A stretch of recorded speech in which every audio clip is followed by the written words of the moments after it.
হরে কৃষ্ণ। তো আমরা এখন ধুনট প্রোগ্রামে যাচ্ছি, আপনাদের সঙ্গে পরে কথা হবে এই ব্লগে। আমার সঙ্গে মানিক প্রভু আছে।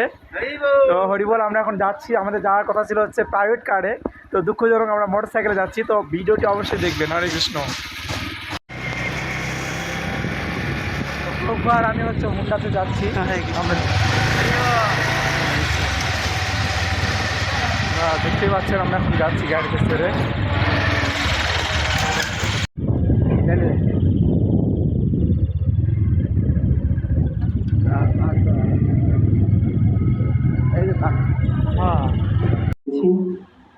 তো প্রভুকে আমি বলছিলাম যে একটু আমরা আপনার এই প্রচার করছেন, তো আমরা একটু সেই প্রচারে তো আমরা মন্দির থেকে একটু আমরাও যদি একটু আসি, সেখানে ভক্ত সঙ্গের সঙ্গে একটু ভক্ত সঙ্গ হবে।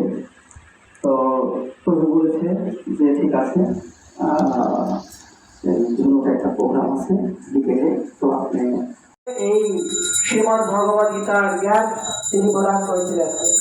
তো সেখানে বলছে বহুনাম জন্ম আনতে জ্ঞানবান মাম প্রবোধতি বাসুদেব সর্ববিধি সমাত্মা সদুর্লভ।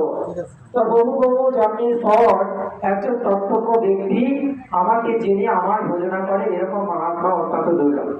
আমি মায়েদেরকে বলবো, যে সমস্ত মায়েরা আপনারা হচ্ছে জব করছেন, তো এখন আপাতত জবটা বন্ধ করতে হবে, কেননা শাস্ত্রে বলা হচ্ছে হয় জব করতে হবে, নাহলে শ্রবণ করতে হবে, যে কোনো একটা করতে হবে, নাহলে আমাদের অপরাধ হবে।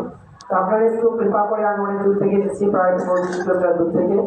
তো প্রভুরা যদিও এখানে আলোচনা করেছে, তো আমাকে আজকে আমন্ত্রণ জানাচ্ছে। তো আজকে শুধু আপনারা শুনবেন, ঠিক আছে? তারপরে যদি কোনো প্রশ্ন থাকে আপনারা প্রশ্ন করবেন, আমরা চেষ্টা করবো সেই প্রশ্নের উত্তর দেওয়া, ঠিক আছে? তো সবাই কি করবেন? শুধু শ্রবণ করবে। কি করবে? শ্রবণ করবে। কি শ্রবণ করবে? ভগবানের কথা শ্রবণ করবে। তো 5000 বছর পূর্বে ভগবান ভগবদ্গীতায় অর্জুনকে এই জ্ঞানটাই দিয়েছিলেন, যে কি বহু বহু জন্মের পর একজন তত্ত্বজ্ঞ ব্যক্তি আমাকে জেনে আমার ভোজনা করে, এরকম মহাত্মা ব্যক্তি অত্যন্ত দুর্লভ। কাজে আজকে আপনারা যারা এখানে এই ভগবানের কথা শুনতে এসেছেন, আপনারা অত্যন্ত ভাগ্যবান, ভাগ্যবতী। কারণ কোটি কোটি জন্মে তপস্যা করার ফলে কেবলমাত্র সাধুসঙ্গ করার সৌভাগ্য হয়, কোটি কোটি। শুধু তাই নয়, গীতায় ভগবান অর্জুনকে বলছেন, মানুষনাম সহস্র শিষ্য যশ্রে সিদ্ধ হয়ে উপস্থিত। হাজার হাজার মানুষের মধ্যে কেবল 2-1 সিদ্ধি লাভের প্রচেষ্টা করে, আর সেখান থেকে কেবল 2-1 মুক্ত হয়, এবং সেখান থেকে কেবল একজন মুক্ত পুরুষ ভগবানের সান্নিধ্য যারা ভগবান ফিরে যায়। এটাই রূপে মানুষকে আমরা অত্যন্ত ভাগ্যবান। বিশেষ করে এই কলিযুগের প্রারম্ভে, অষ্টবিংশতি দাপর যুগে, কলিযুগের প্রারম্ভে এই যে মহাপ্রভু আসছেন, আমাদেরকে সেই শিক্ষাটাই দিচ্ছেন, যে কিভাবে আমরা এই বর্তমানে কিভাবে আমরা সংসারে থেকে ছাড়তে বলছে।